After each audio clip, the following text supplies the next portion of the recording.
And I would, think about this, because I'll tell you what it is that you need to do to be successful. Some of these things aren't so malleable, but others are things that you can work on.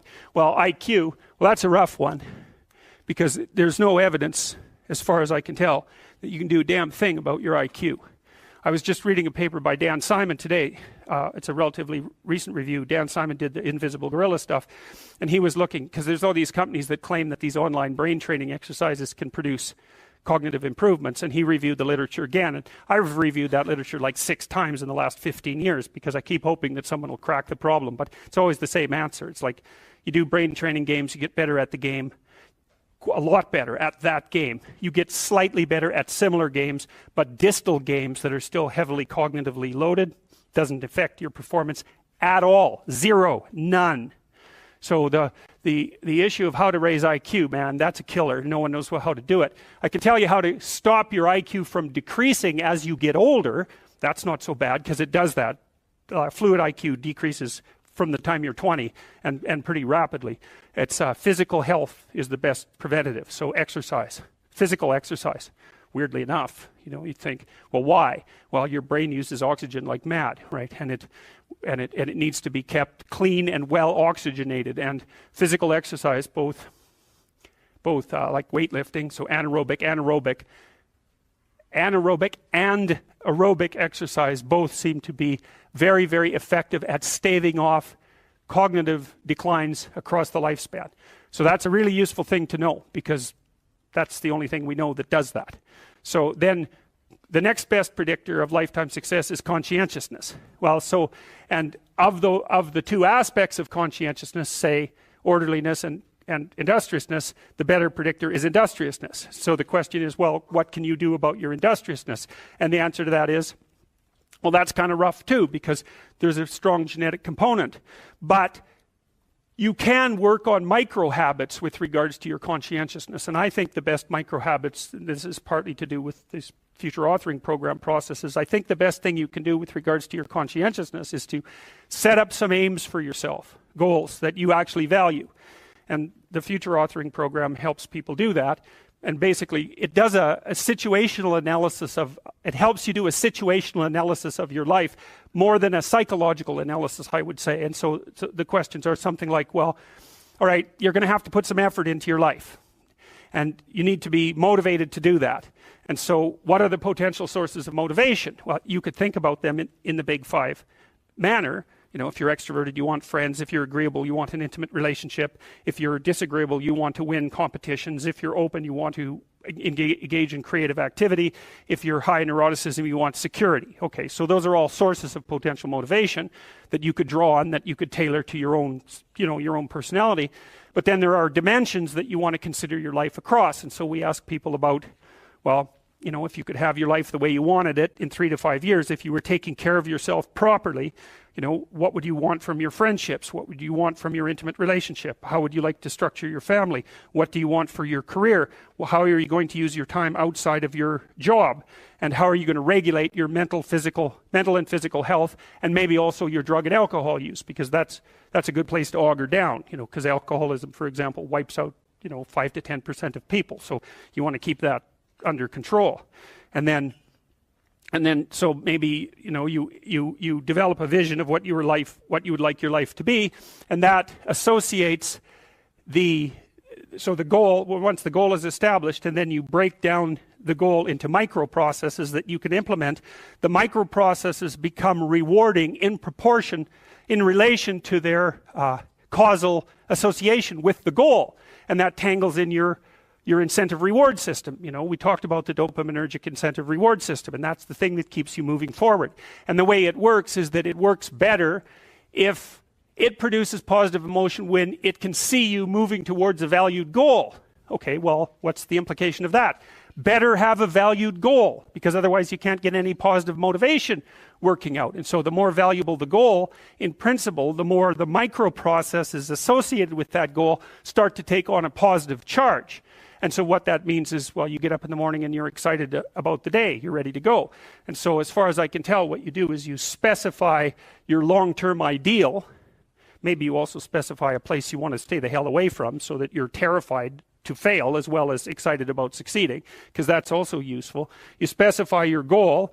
You do that in some sense as a unique individual. You want to specify goals that make you say, oh, if that could happen as a consequence of my efforts, it would clearly be worthwhile. Because the question always is, why do something?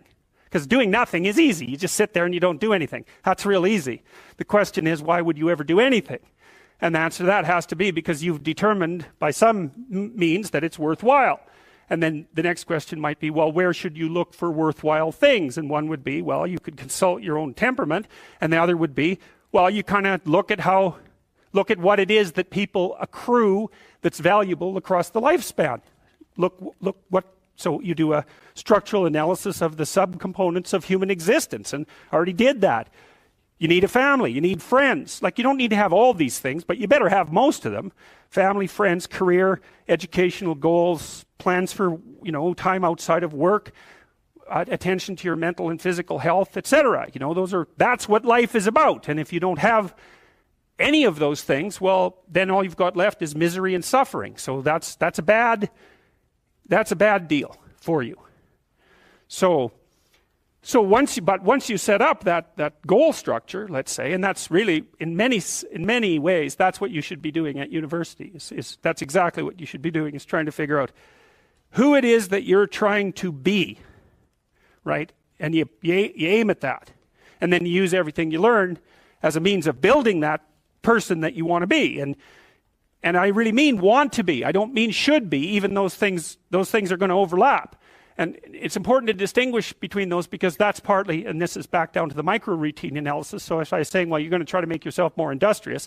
Okay, number one, specify your damn goals, because how are you going to hit something if you don't know what it is? That isn't going to happen. And often people won't specify their goals too, because they don't like to specify conditions for failure. So if you keep yourself all vague and foggy, which is real easy, because that's just a matter of not doing as well, then you don't know when you fail. And people might say, well, I really don't want to know when I fail because that's painful. So I'll keep myself blind about when I fail. That's fine, except you'll fail all the time then. You just won't know it until you've failed so badly that you're done. And that can easily happen by the time you're 40. So I would recommend that you don't let that happen. So that's willful blindness, right? You could have known, but you chose not to. Okay, so once you get your goal structure set up, you think, okay, if I could have this life, it looks like that might be worth living, despite the fact that it's going to be, anxiety-provoking and threatening, and there's going to be some suffering and loss involved and all of that. Obviously, the goal is to have a vision for your life such that, all things considered, that justifies your effort. Okay, so then what do? Well, then you turn down to the micro-routines. It's like, okay, well, this is what I'm aiming for. How does that instantiate itself day to day, week to week, month to month? And that's where something like a schedule can be unbelievably useful. Google Calendar. It's like, make a damn schedule and stick to it. Okay, so what's the rule with the schedule? It's not a bloody prison. That's the first thing that people do wrong. They say, well, I don't like to follow a schedule. Well, it's like, well, what kind of schedule are you setting up? Well, I have to do this, then I have to do this, then I have to do this, and then I just go play video games, because who wants to do all these things that I have to do? It's like, wrong. Set the damn schedule up so that you have the day you want. That's the trick. It's like, okay, I've got tomorrow. If I was going to set it up so it was the best possible day I could have, practically speaking, what would it look like? Well, then you schedule that. And obviously there's a bit of responsibility that's going to go along with that, because if you have any sense, one of the things that you're going to insist upon is that at the end of the day, you're not in worse shape than you were than at the beginning of the day, right? Because that's a stupid day. If you have a bunch of those in a row, you just dig yourself a hole and then you bury yourself in it. It's like, sorry, that's just not a good strategy. It's a bad strategy. So maybe 20% of your day has to be responsibility and obligation, or maybe it's more than that, depending on how far behind you are. But even that, you can ask yourself, okay, well, I've got these responsibilities. I have to schedule the damn things in. What's the right ratio of responsibility to reward? And you can ask yourself that, just like you'd negotiate with someone who is working for you. It's like, okay, you got to work tomorrow.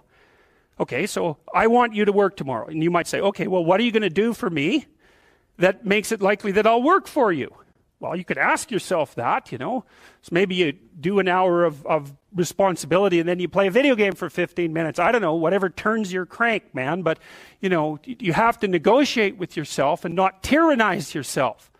Like you're negotiating with someone that you care for, that you would like to be productive and have a good life. And that's how you make the schedule. It's like, and then you look at the day and you think, well, if I had that day, that'd be good. Great.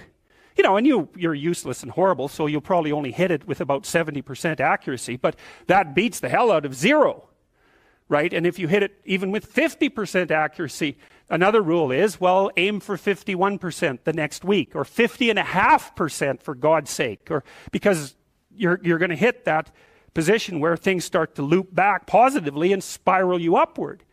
And so that's one way that you can work on your conscientiousness, is plan a life you'd like to have. And you do that partly by referring to social norms. That's more or less rescuing your father from the belly of the whale. But the other way you do that is by having a little conversation with yourself about, as if you don't really know who you are, because you know what you're like. You won't do what you're told. You won't do what you tell yourself to do. You must have noticed that. It's like you're a bad employee and a worse boss. And both of those work, you know, for you. You don't know what you want to do, and then when you tell yourself what to do, you don't do it anyways. You should fire yourself and find someone else to be. But